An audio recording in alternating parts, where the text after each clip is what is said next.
नमस्कार साथियों, आज मुख्यमंत्री जयराम ठाकुर जी ने हिमाचल प्रदेश विधानसभा के अंदर अपने कार्यकाल का अंतिम बजट पेश किया और हमारे हिमाचल प्रदेश के, चाहे वो मेरे कर्मचारी भाई क्यों ना हो, मजदूर भाई क्यों ना हो, हमारे नौजवान, किसान, बागवान या जो हमारी माताएं बहनें, सब ने इस बजट को बड़े गौर के साथ सुना और काफ़ी लंबा ये बजट था, लगभग 3 घंटे का।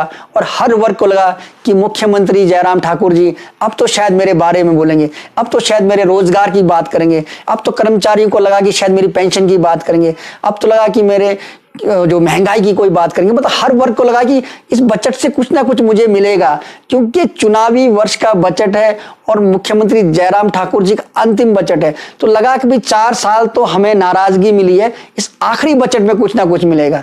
पर एक बार फिर मुख्यमंत्री जयराम ठाकुर जी ने सबको निराश किया। यहाँ पर किसी को कुछ मिला नहीं है। जो हमारा नौजवान, पढ़ा लिखा नौजवान है, 14 लाख से ज़्यादा यहाँ पर बेरोजगार हो चुके हैं।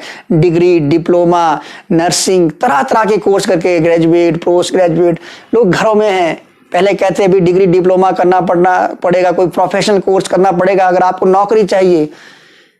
बेचारे उनके पेरेंट्स ने अपनी ज़मीनें बेच दी, मकान बेच दिए, बैंक से लोन ले लिए, बच्चों को अच्छी डिग्री, अच्छी एजुकेशन दी, पर आज बच्चों को रोज़गार नहीं मिल रहा है। आज हमारा नौजवान परेशान है, वो नशे की चपेट में जा रहा है। इसीलिए आज फ्रस्ट्रेशन के कारण आज हमारा नौजवान भटक रहा है। उनके ऊपर कोई बात नहीं। महंगाई से हमारी माताएं बहनें परेशान हैं। उनका जो किचन का बजट है वो बिगड़ चुका है कि किस तरह वो अपने किचन को मेंटेन करें, कैसे हेल्थी फूड अपने बच्चों के लिए, अपनी फैमिली के लिए बनाएं। उनके लिए कुछ नहीं। क्या ये 3 सिलेंडर देने से महंगाई कम हो जाएगी? उसके ऊपर कोई चर्चा नहीं। बागवान हैं, किसान है, उनके लिए कोई बात नहीं। हमारा मजदूर है, उसके लिए कोई बात नहीं। चुनावी वर्ष है, लॉलीपॉप के रूप में आपने थोड़ी थोड़ी सामाजिक सुरक्षा में पेंशन बढ़ा दी।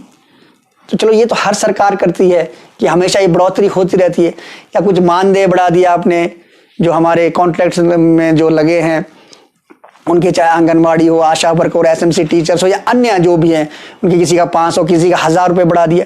पर आज जब महंगाई चरम पर है, ये 500, 1000 रुपये बढ़ाने से होगा? वो भी चाहते हैं कुछ ऐसी पॉलिसी उनके लिए बनाएं। ग्राउंड जीरो पे वो लोग काम करते हैं, उनको उसके काम करने का उचित मेहनत ताना नहीं मिल रहा है। उसकी उनकी वो लड़ाई है, 500, 1000 रुपये की उनकी लड़ाई नहीं है। उनके लिए कोई आवाज़ नहीं, उनके लिए किसी प्रकार का आश्वासन नहीं। हर वर्ग कर्मचारी नाराज है। कल हजारों हमारे ओल्ड पेंशन को लेकर कर्मचारी भाई बहनों ने विधानसभा का घेराव किया।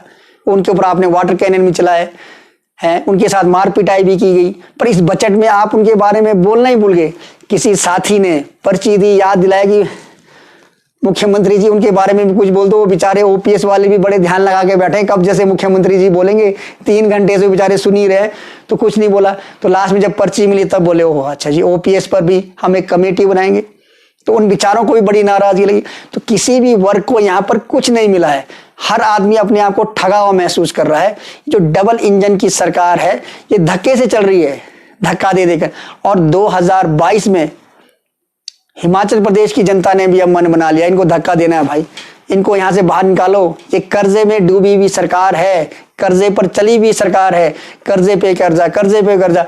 कोई इनके पास विजन नहीं है कि हम कैसे इकोनॉमी को बढ़ाएं, कैसे हम एक आत्मनिर्भर राज्य बनाएं, कैसे हम जो बेरोजगार नौजवान हैं, 14 लाख के करीब आज हिमाचल प्रदेश में पढ़े लिखे हमारे जो बेरोजगार नौजवान हैं, उनको हम कैसे नौकरी दें, कैसे इस महंगाई से निकालें, कैसे प्रदेश को हम एक सुंदर प्रदेश बनाएं। कोई विजन नहीं है। जबरदस्ती पर चली हुई सरकार है। बस ये सोचते हैं कि हमने शायरियाँ सुना दी और भाई वाह वाह कर दिया, अपने साथ वालों ने टेबल बजा दिए तो मैं बहुत कुछ अचीव कर लिया है। तो कोई वो नहीं है। मुझे कोई साथी पूछेगा इनको आप 10 में से कितने नंबर देना चाहेंगे, तो मैं 10 में से इनको 3 नंबर देना चाहूँगा। वो भी चलो कुछ इन्होंने मानदेय बढ़ाए हैं हमारे कर्मचारियों के, या जो पेंशन्स बहाल किए उसके लिए। बाकी ये सरकार हर तरह फेल है। चुनावी उसको देखते हुए इन्होंने इस बजट को लॉलीपॉप देने की कोशिश की है। आज ये कह रहे हैं भी 1000 आंगनबाड़ी की हम अपने भवन बनाएंगे कि भाई आंगनबाड़ी जो है दूसरों के घरों पे चलता है। 6 महीने जयराम ठाकुर जी आपकी सरकार को रह गए, कब वो आंगनबाड़ी बनाएंगे? 4 साल तो आपको याद नहीं आई, अब 6 महीने, 4.5 साल हो गए, अब 6 महीने बचे, आपको तब याद आ रहा है कि वो आंगनबाड़ी का हमको भवन ही बनाना है। तो क्या क्या करेंगे? तो हिमाचल प्रदेश की जनता को मैं कहना चाहता हूँ, ये किसान विरोधी हैं, बागवान विरोधी हैं, कर्मचारी विरोधी है, जो नौजवान विरोधी हैं, महिला विरोधी हैं, महंगाई पर इनका कोई दृष्टिकोण नहीं है।